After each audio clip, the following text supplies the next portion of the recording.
Welcome to the process. This is Tola Makanjuola. On this episode, I'll be speaking with Tomi Makanjuola, also known as the Vegan Nigerian. I hope you enjoy this episode.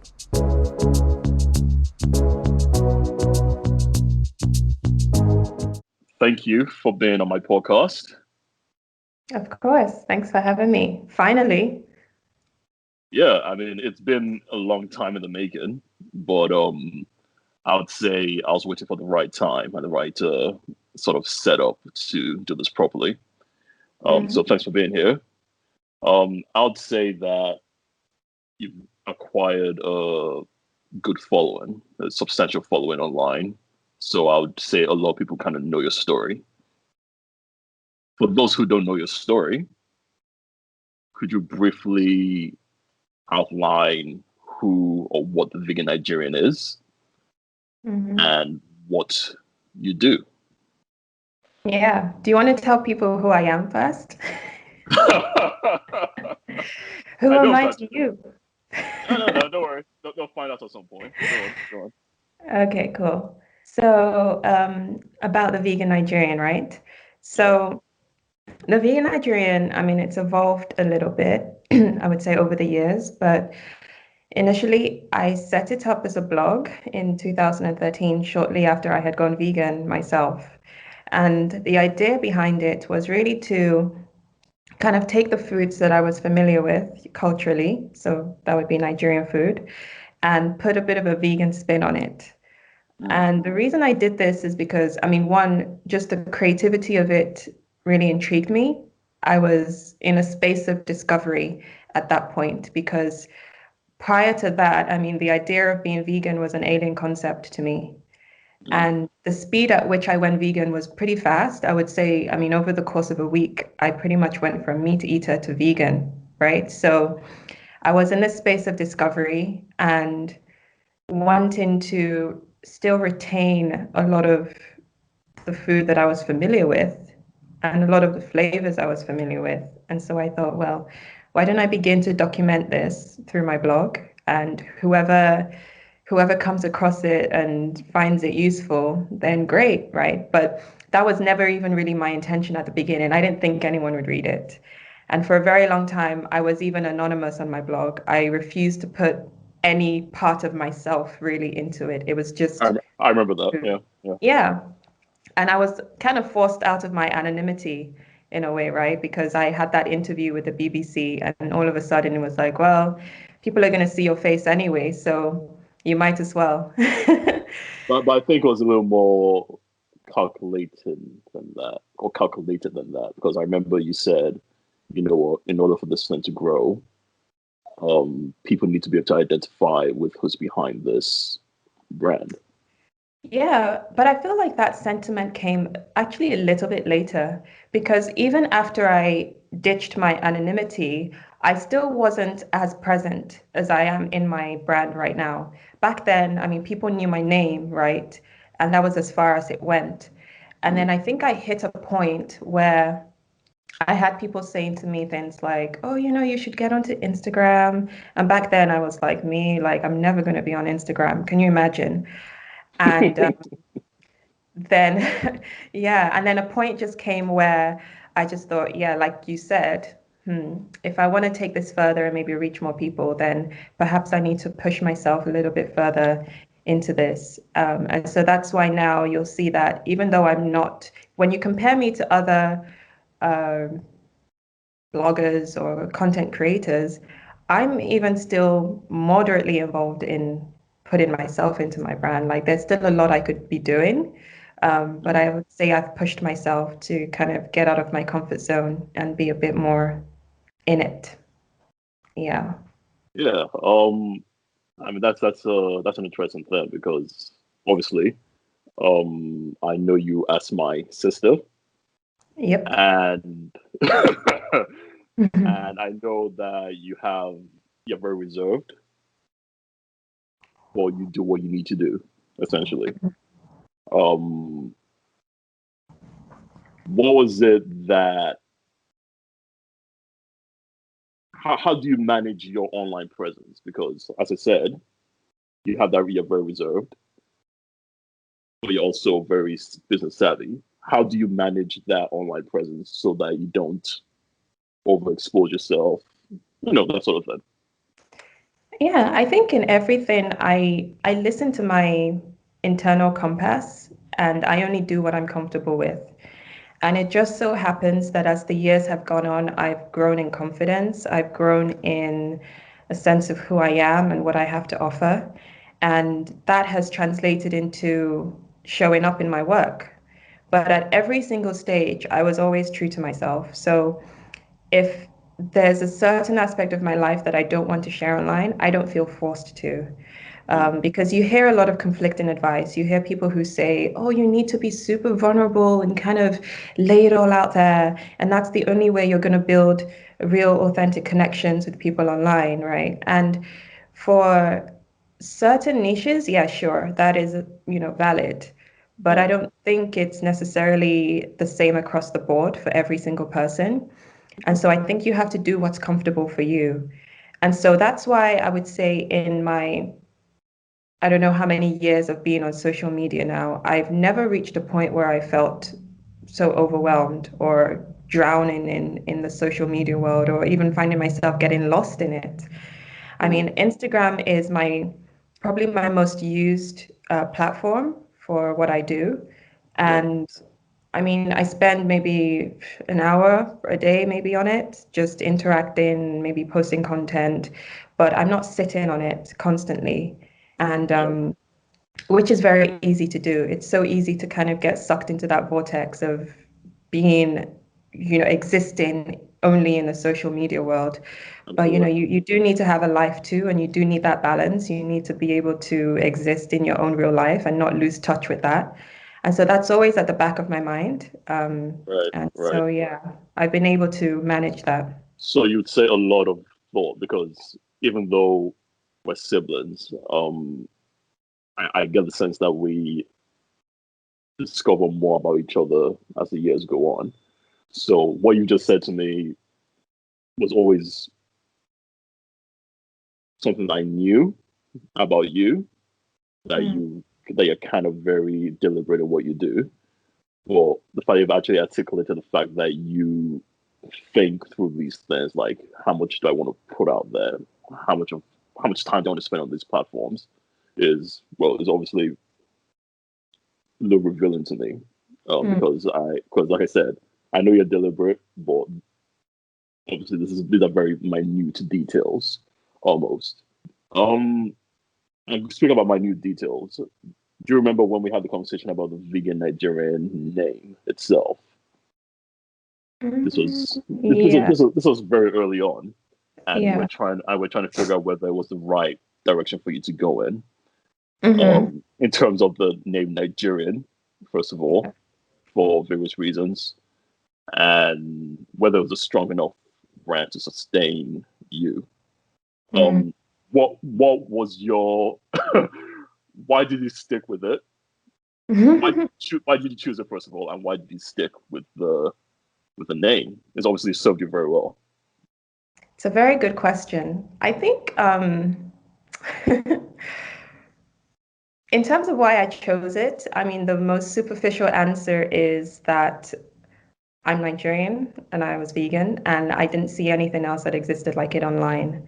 And so I thought, if people are going to find this, in order for them to find it, it needs to be on the nose.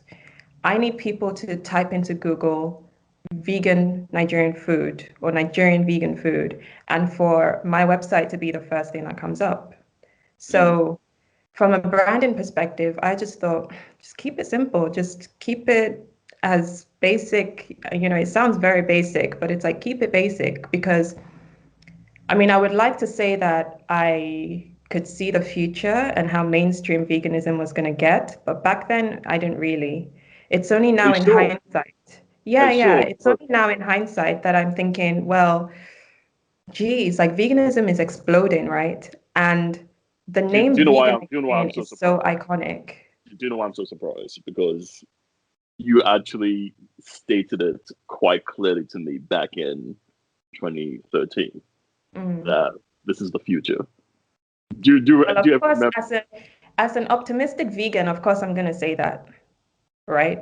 But I was thinking more long term than what we've been experiencing. I would say, I mean, within the last 5 years, veganism has gone stratospheric. You have these huge multinational companies now embracing it, incorporating it into their products.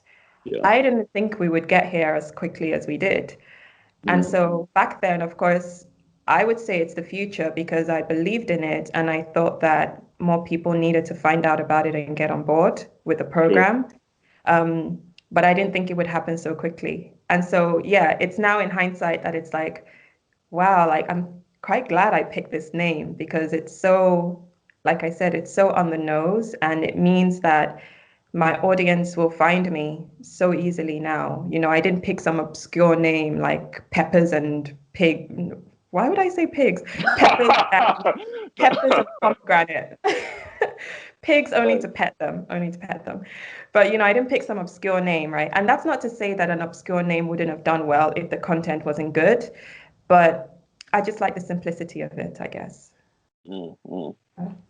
Um, were you ever in doubt about let's speak candidly.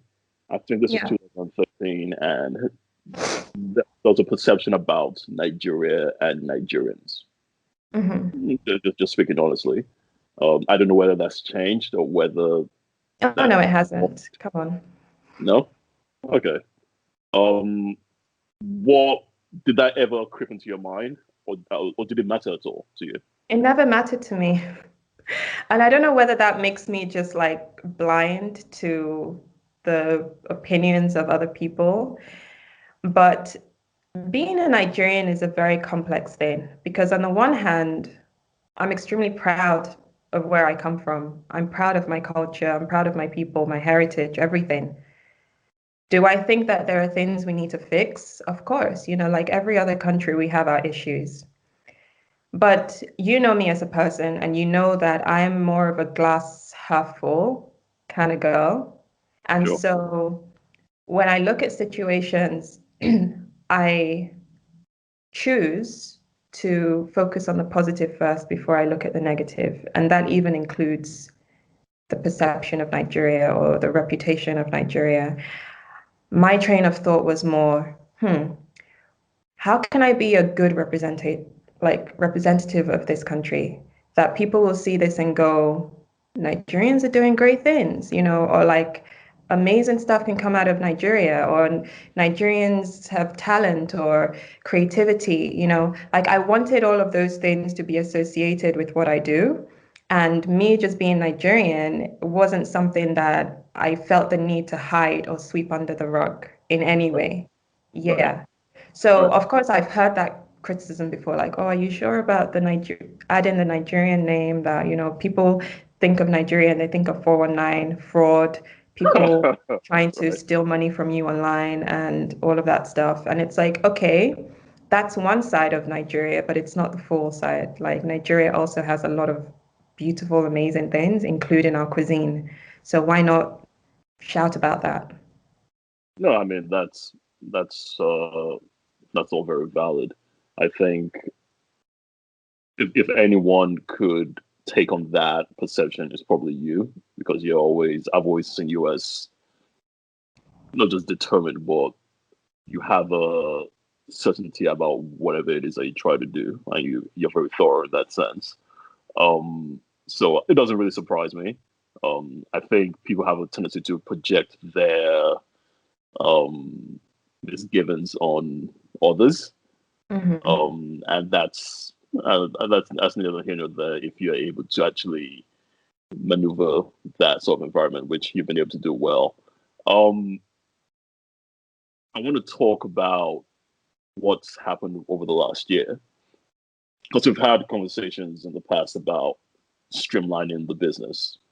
So when the vegan Nigerian became quite popular, very busy, um, you always had the intention to streamline and simplify your offerings, but also maximize the output.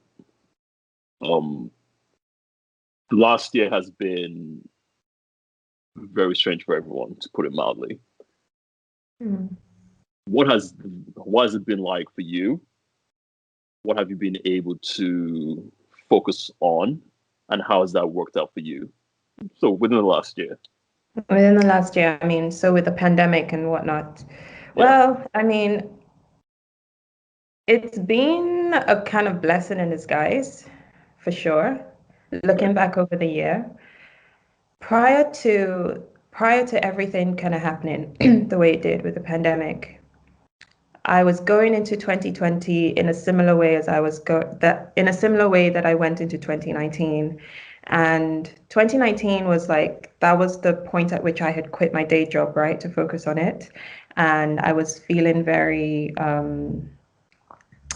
I was kind of going with the flow, I would say. I was saying yes to everything. I was taking on the opportunities that were coming my way without being too methodical about filtering it out too much. yeah, Because I just wanted to see and try, and maybe at the end of the year, get to a point where I can say, okay, this is working, this is not working so much, I can cut this out. And so that refining process for me was kind of more of an ongoing journey that I wanted to take myself on and just put myself through fully. And mhm, so going into 2020, I was still in a similar mindset. I was still in that vein of, okay, I know a couple of things that don't work now, so I can cut those off. But let me just keep pushing forward with these five other things that I've got my finger in the pie in, right? right. So I had festivals lined up. I was potentially going to do a residency at a famous theater in London. I remember that. I Yeah, was yeah, going, yeah, I had all of these amazing things. I was going to cater like a huge Nigerian wedding. I right. was just like, opportunities, opportunities. Yeah. And then, of course, the pandemic happened and put a complete stop to all of that. Yeah, And in a weird kind of way, for some reason, I wasn't shaken because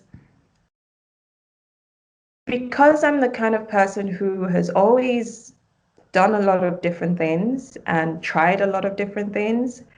And in some ways, I consider myself to be pretty resourceful. So I just thought, well, okay, so if I can't do any of these things, what exactly can I do? So then mm, I switched my perspective completely. What else can I do? And I drew on my background of blogging and all the content I had been sharing over the years. And I thought, you know what, the thing that actually gives me the most joy a lot of the time is when I'm connecting with the people who are consuming my stuff. right, And that used to play out in the in-person classes that I would do, in the pop-up restaurants that I would do. It was always about that human interaction. So now that it was gone physically, of course, I just turned to the internet, as a lot of other businesses did, pivoted and thought, okay, how can I make best use of this?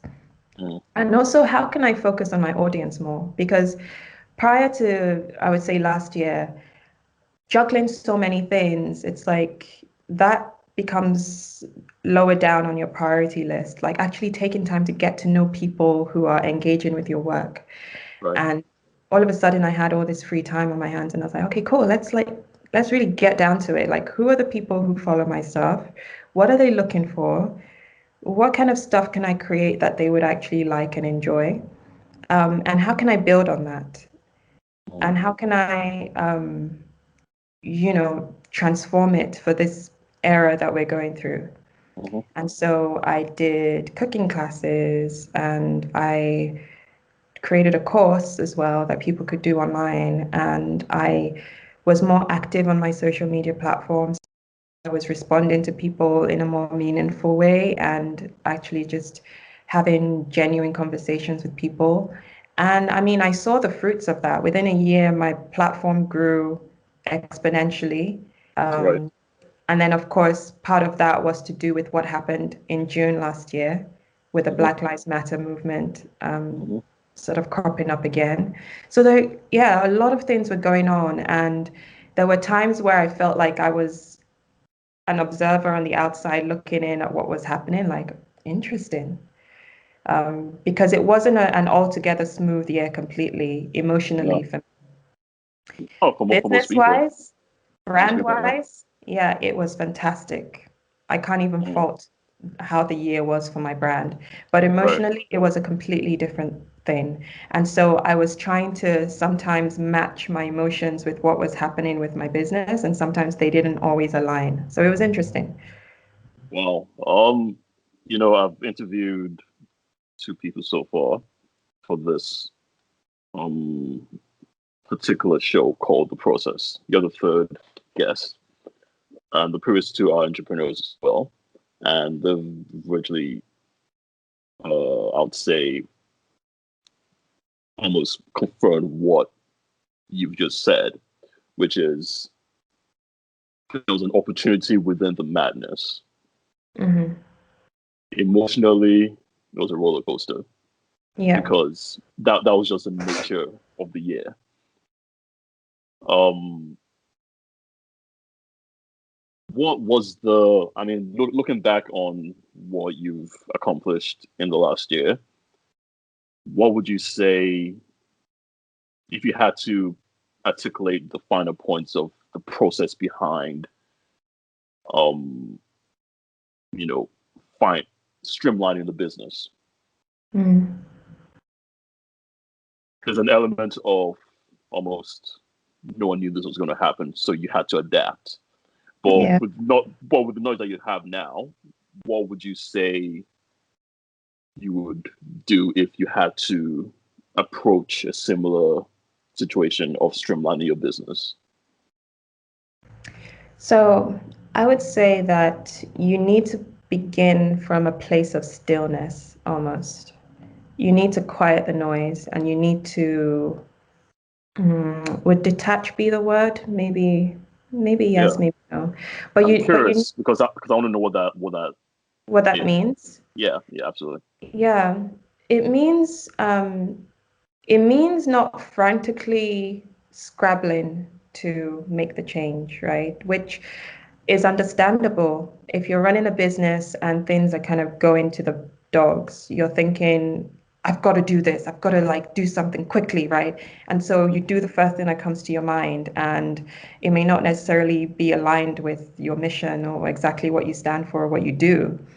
So when I say stillness, it's easier said than done, but I forgave myself for a whole month probably of doing not much, of saying, you know what, this March and maybe this half of April, I'm not gonna put any pressure on myself to do anything. And I know this does come from more of a privileged standpoint because not everyone has that same luxury to say, oh, I can take a month to just think about what I want to do, right? But I was able to do that. And I think not putting that immediate pressure on myself allowed me to go back to the drawing board with a bit more clarity. Mm, And so putting pen to paper and even analyzing what had worked for me in the previous year and just seeing how I could modify it slightly for the online space mm, was really helpful.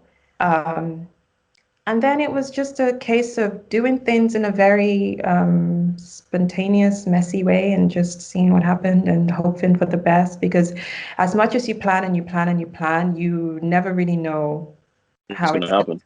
Yeah, you never really know for sure, but you just try anyway, and then you modify as you go along.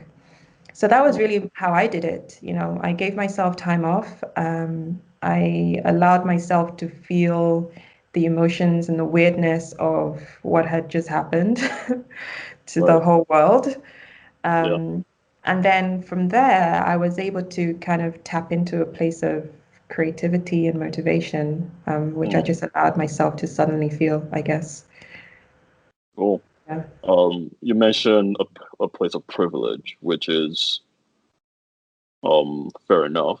But I would say you earned your place of privilege because the vegan Nigeria didn't happen overnight. It Right. was, yeah, you started, I would say, this was 2013. So this is about 8 years ago. And you started, when you left university, you worked for a store. Then you went to a restaurant, a couple of restaurants, And of course, that's unusual for anyone who probably had the sort of education that you did. But you kind of grinded out your eventual success. How important is it? So I'll ask two questions. How important is it for you that this was a passion of yours? How integral was that to the entire process? And I suppose, did you ever feel this wasn't for you?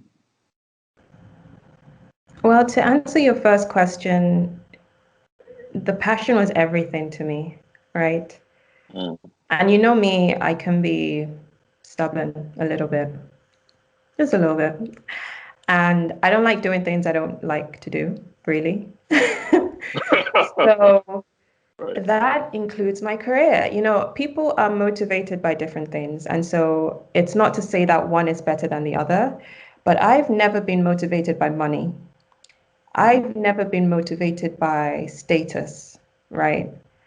And so for me, as long as I'm doing something that one, I'm enjoying and I feel is helping me grow in some kind of way, nothing else really matters, including the opinions of other people. And so, yeah, I recognize that having graduated with my degree and everything, I could have gotten some high-flying job in the city, you know, in London, and, you know, would probably be earning a pretty decent, you know, good living and straight off the bat and everything. But I knew that I would be unhappy.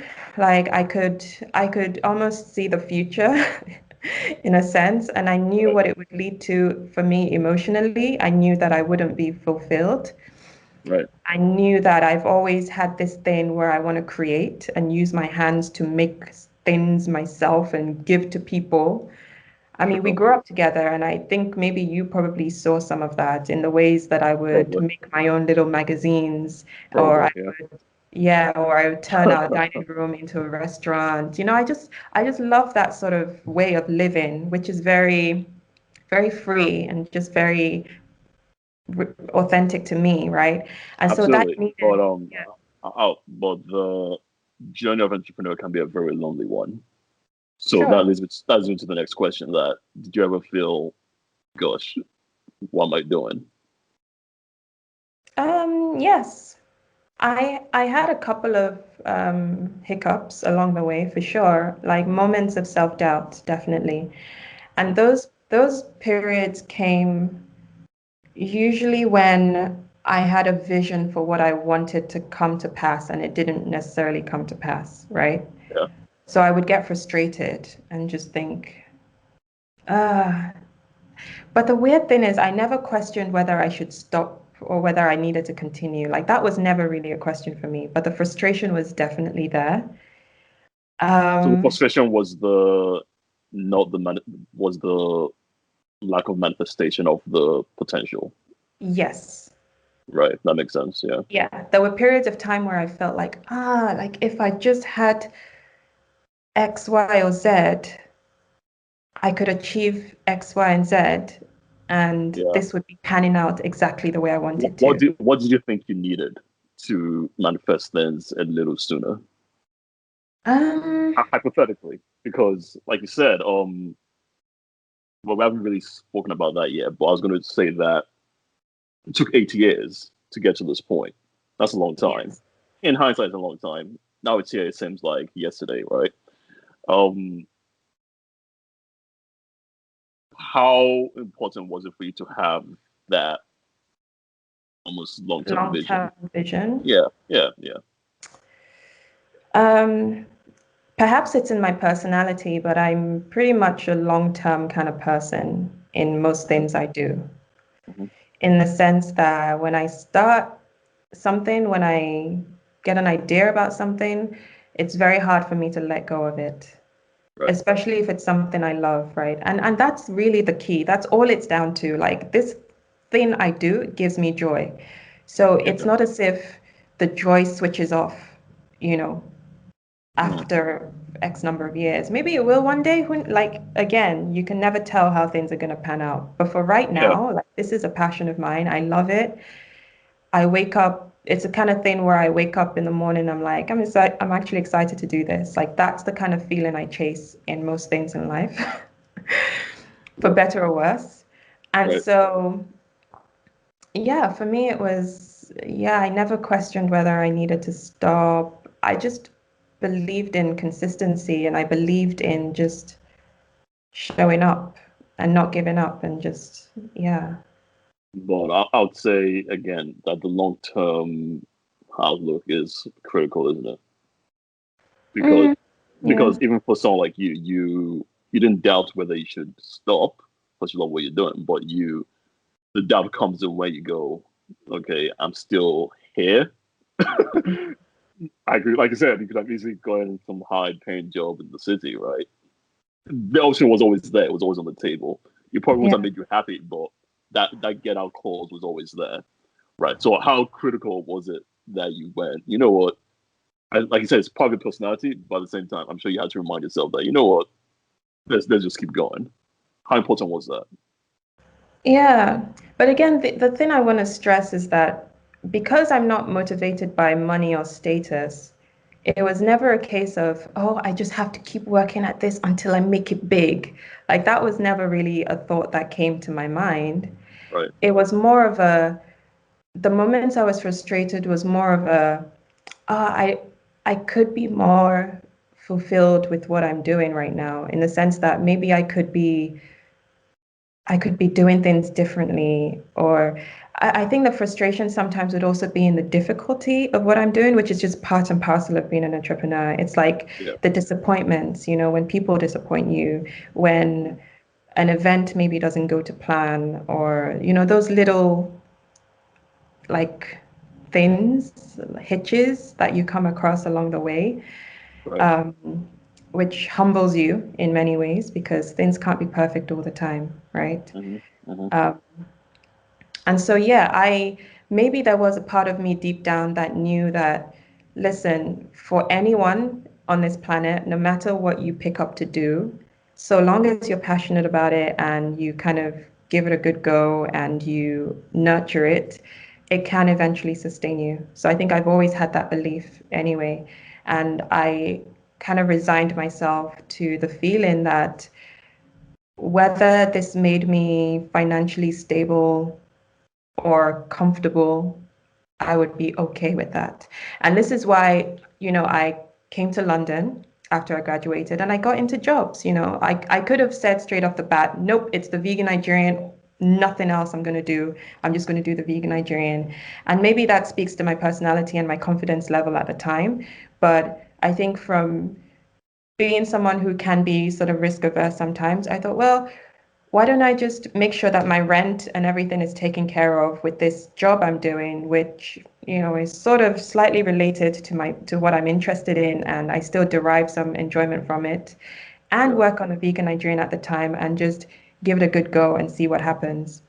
Right. And, I mean, that's the thing I would say, especially to anyone listening who may be starting out their 20s, is Mm-hmm. that your 20s fantastic decade to just try everything and not care too much about settling on one specific thing if that's not your thing. Just Right. try everything and explore because the older you get, the harder it becomes because you've got more responsibilities. Some people settle down, have kids and Get tired. mortgage, blah blah You get blah. tired. Yeah, you get Frankly. tired and Yeah. you lose your energy. So use your 20s to just try everything, um, and keep the faith that it will all work out, even though Oh boy. even though at times it might feel like nothing makes sense and nothing is working out. But yeah, it kind of figures itself out. Right. That's practically true. Right. You can't bring things to a reasonable place of success if you don't have that sort of mindset. But practically speaking, um we know that in order for an entrepreneur to be able to put 100% in, there's a goal in mind, right? And Mm-hmm. while you're not motivated by money in that sense, there is a practical and a logical objective to reach Yeah. that says I need to have X amount of money in my account so I can quit my job, something like that, Yeah. so that I can focus full time, which was similar. It was essentially what happened with you. You were able to work up to the point where you said, okay, I have enough. I've built the business up to a substantial enough place where I can take it off solely and go from there. So if money was not your motivation, was that practical mindset still in place? And secondly, what truly motivated you? Because if this didn't work out, would you still be the vegan Nigerian? If this didn't work out, I would still be the vegan Nigerian and I would just maybe get into another form of employment and continue with the vegan Nigerian until things evened out again. Mm, Because to your earlier question, I mean, yes, the practical side of it mattered, financially, right? mm-hmm. And I put that down as well to be in a place where I was constantly trying to educate myself on how other people had done it, how other entrepreneurs had like made that transition. I started, listening to podcasts and I would read books about founders and their origin stories and like how they navigated the world. And listening to those sorts of things just really inspired me because it when you ingest those sorts of stories, you begin to believe in what's possible. Yeah, And you begin to see that if someone else has done this before, then this is not something that you can't do yourself. And so I did begin to take serious practical steps, in my life. And what did that look like on a real, like, practical basis? I began to save more. My paycheck would come in and I would pay myself first. And what do I mean by that is I would put aside certain percentage of my paycheck into my savings account untouched. The right. rest of it for rent, maybe a little bit of entertainment. I love the cinema. Can't help that. But yeah, I would save and I also made sure that I cut down on my living expenses. I wasn't buying takeaways, every day. I was limiting, I was just limiting certain things that I used to just not think about and throw money on, right? I was a bit more methodical and a bit more intentional about the way I spent my money. The only areas where I felt like, I because I believe as well in enjoying your life, right? Like you don't want to be frugal to the point where you're living in self-imposed poverty or whatever. And so Misery. I Yeah, allowed myself certain luxuries, and you have to define what that luxury is for you, right? Because if you budget it in within your saving plan, you can still enjoy the things that you enjoy. So for me, what did that look like? It was being able to go to the cinema on occasion with my friends, or for me, I value experiences, right? So it would be booking a ticket to travel, but I would do my research beforehand and maybe find the cheapest ticket I could find. that's So yeah, I could still enjoy the great things, and still have an enjoyable 20s. But at the same time, I knew I had a goal in mind, and I knew that in order to get to that point, I needed to, have some rules in place. yeah. Yeah. And so I saved and I saved and I saved to the point where by the time I left my job, I had enough money to sustain me for a whole year. Some people say make sure you have enough for 3 months, enough for 6 months. But I was like, you know what? Actually, I'm just going to have enough for a whole year, just so I'm really, really super comfortable. Absolutely. And so, yeah, by the time I made the switch, it wasn't as scary as it could have Yeah. been. Okay. Okay. I mean, so much has happened within the last 6 years regarding the vegan Nigerian. You had a lot of events. I remember you catered for a few weddings, pop-up restaurants. A lot has happened that's brought you to this point. But I want to focus on where you are now.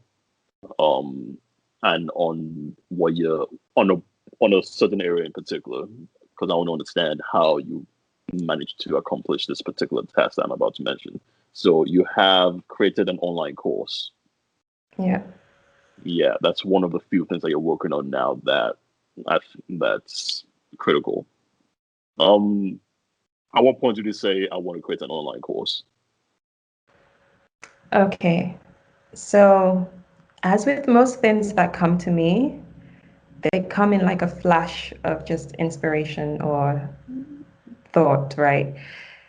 But that's not to say I hadn't been thinking about online courses before that. Because, like I said, I listen to a lot of podcasts, I read a lot of books, and I've seen people go down the route of creating online courses. And I think the very first time I heard about them and, the process and stuff, I just thought to myself, this is genius.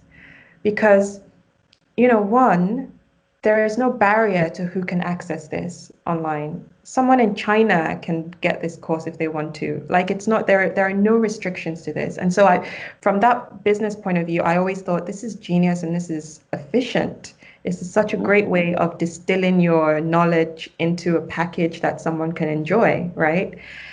And so I'd always had that at the back of my mind. And I was like, okay, one day I'm going to come up with a course, but then it has to be a course that makes sense to what I'm doing. And so last year, I would say maybe towards the end of the year, I was just kind of like, okay, Tomi, I know that you're looking for that big idea of what your online course could be. But as with other things, why don't you just do a bit of a test? Why don't you just, do it on a smaller scale than maybe you envision? And that way you get to understand the process of what it takes to actually make one. Like it doesn't have to be perfect, it doesn't have to be the thing that you get known for or whatever, but just do it so that you understand what it takes to actually make one, right? And to almost break that spell of just only thinking about it in your head and never actually doing anything about it. And so when I say it came to me in a flash of inspiration, I was scrolling on Instagram one day and I was, thinking of a story to do on my page. And I love to do like polls and I love to do like, you know, ask me questions sort of thing. So I was like, Oh hey wow. Okay. guys, yeah, I was like, hey guys, how would you feel about me creating a course teaching you how to make Nigerian snacks, right? Because at the time I was making a lot of snacks, being stuck at home all day. What else do you Right. do? Right. And so I did the poll, right? And 90 something percent of people said, yes, I would be interested in this, right? And hundreds of people responded to this poll. So then I was thinking, oh, cool. Okay. So there are people who would actually kind of enjoy this. Why don't I use this as my way to test out doing an online course? So of course, I did a bit of research into different course platforms. I was even like fretting, like, how do I build my own course platform from scratch and then put it on my website? Like, that seems like a lot of work. And then I remembered Udemy because I had actually gifted you a course from Udemy for your Yeah. birthday, Yeah. if you remember. A podcast Yeah, package. Yeah. Yeah. yeah. So then I Thank you. thought, oh well, why don't I just start with that? It's not my own website, but at least it's a platform I can use. And so I put pen to paper, put a plan in place. I think it was like a 2 or 3 week plan, beginning to end. These are the recipes I'm going to make. These are the videos I need to film. These are the ingredients I need to buy. And then it was just like boom, boom, boom, 3 or 4 days of filming, a day of photography, put the whole shebang together. And then I reached out to those same people who had answered in my poll on Instagram. And I was like, hey guys, just to update you, I've created the course. Um, Check it out. You can even buy it as a present for a friend if you want to. And some of them took me up on it, like a percentage of them did. And it was Mm. just so cool to just like see something come to life, but something which people had kind of already expressed an interest in. And so, I mean, now that I kind of know what it takes, I'm feeling pretty pumped to like try some more, like maybe try Mm. a different category of food or maybe try one where I'm helping people transition to the vegan lifestyle. Like the options are endless, But I Right. would say the one thing that's always at the back of my mind is not just doing a course for the sake of doing a course, but what kind of course can I do that people will actually get value from and be like, yeah, like this is something I really want to learn or something I want to do. So it always has to be about the people you're serving. It has to be about Interesting. them. Yeah. Interesting. Um, what you said you made Nigerian snacks. Yeah. How many different snacks did you present in your course? So I just made five. So five of, I would say, arguably our most popular ones. Hmm.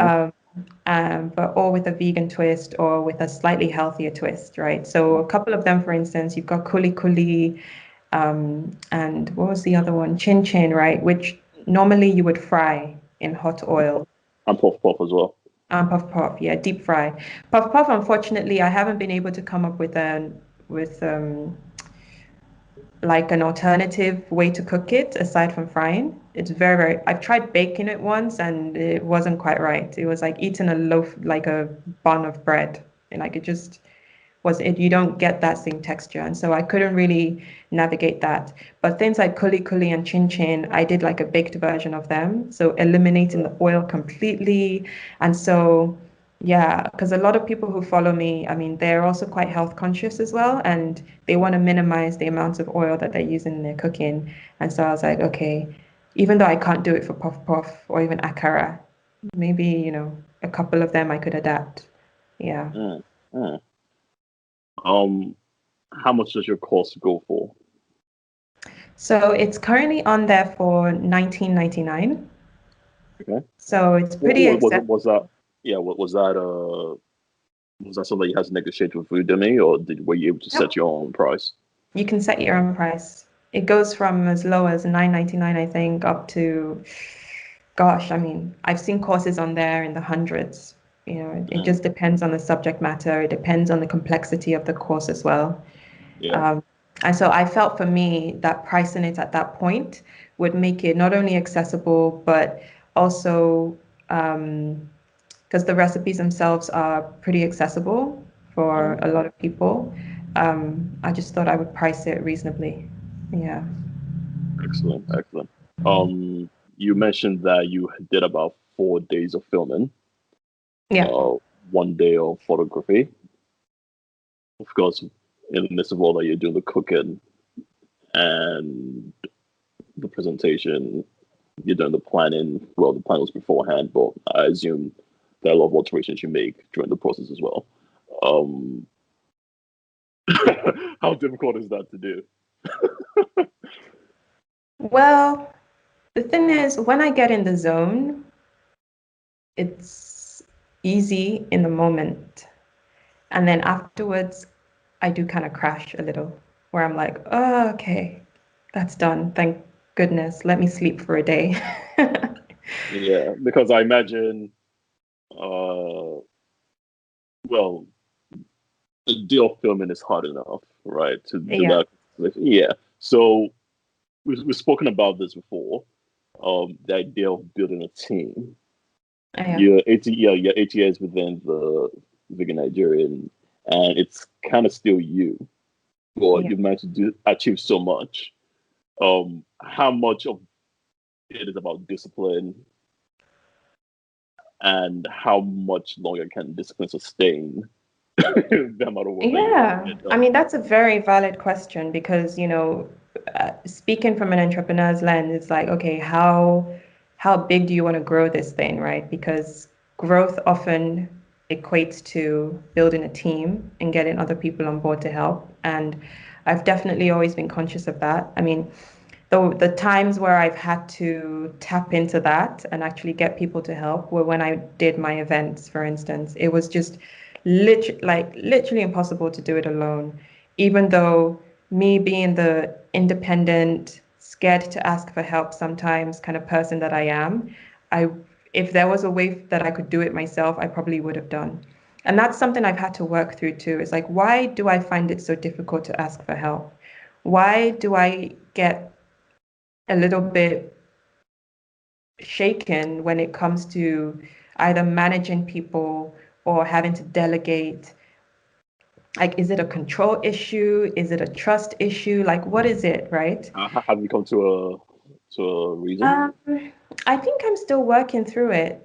And it's a Mhm. weird one because obviously now with the way things are with everyone at home, like building a team, it would have to be a virtual one first of all, right? But even then, I haven't strayed into that because I could very easily hire perhaps like a personal assistant to handle my emails or to even like do my social media for me or get someone to edit my YouTube videos for me. Like there are things I could do, but I still choose to do them myself because I guess for now, I don't feel overwhelmed by it to the Okay. point where I'm feeling like I'm not even getting any sleep. Like it's not chronic. It hasn't gotten to that point. Like I've been able to find a balance where I'm able to do all of the things that I need to do um, on my own. Um, Interesting. and of Um, course, I'm still working on the whole like bringing people in. yeah, I Yeah. mean, from my perspective, it's something I've been thinking about for a while as well, in regards to what I'm working on. And I think I was able to come to the conclusion that I couldn't really articulate what it was I felt other people could do for me, Mhm. especially at this stage. It's still fairly early days. And I also look to the example that you've set with your solo mission in some ways. And I was like, oh well, if she was able to do a lot of that on her own, it's not impossible. That's the first Mhm. thing.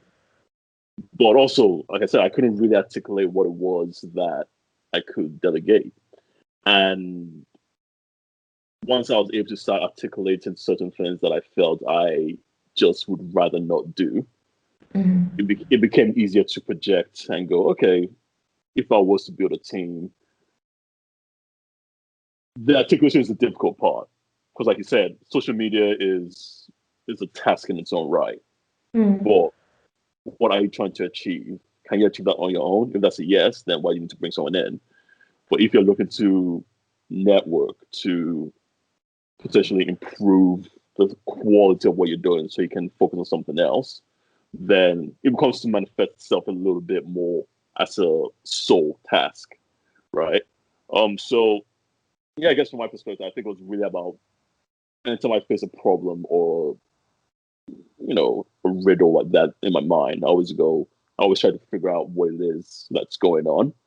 And a lot of the time for me, it's really about the difficult step of articulating what it is I would need help with, for Yeah. instance. So Yeah. yeah. And I think Um, sometimes I struggled with that too. okay. And that's only something that time can tell you. Because they always say, especially when you're starting small on your own, that it's very important that you understand the different facets of your business before you bring Yeah. someone in, because then you know how to like direct them in the direction towards the vision that you have. Right. So I do think that that step is critical for most people, making sure that you can edit your own videos, you can respond to your own emails, blah, blah, blah. Like be in there, see how it works. And then as you grow, of course, like certain tasks will um, be easier to delegate because you suddenly realize that there are only 24 hours in a day and there's only so much time I can dedicate to this or that, right? And Right. yeah. Absolutely. Absolutely. Here's a silly question. Mhm. So brace yourself. Do you have a favorite vegetable? Do I have a favorite vegetable? I don't know. Every time I get asked this question, for some reason, broccoli just comes straight into my mind. I knew you were going to say that for some reason. I don't know why. I don't know why. Yeah, yeah, I don't know why either. I mean, broccoli's great. yeah. But why broccoli? It's like the quintessential vegan symbol, isn't it? Like the I mushroom don't know about cloud that. sort of thing. It is, isn't it? Maybe. I feel like, maybe, yeah, maybe kale is more of the quintessential vegan stereotype thing. Of the carrot. Or carrot, yeah. But no, Yeah, broccoli, do you know what it is actually? One time, mom made this stew, like our Nigerian stew, and she used broccoli in it for the first time ever. there is. It was like that. I can't even remember. It was maybe like one time when I came home. I was still living in London at the time, and she made this stew with broccoli in it. And it was the first time I had had broccoli in our Nigerian stew. And I was just like, this works. This is like, I'm really feeling this for some reason. And yeah, ever since then, broccoli's kind of been high up there for me. What? Can't explain it. Uh, yeah. Where do you where do you see the vegan Nigerian's potential going? Right, because let's assume we hopefully all get through this Mhm. year safely. Um, what's your vision? Wow, so many things.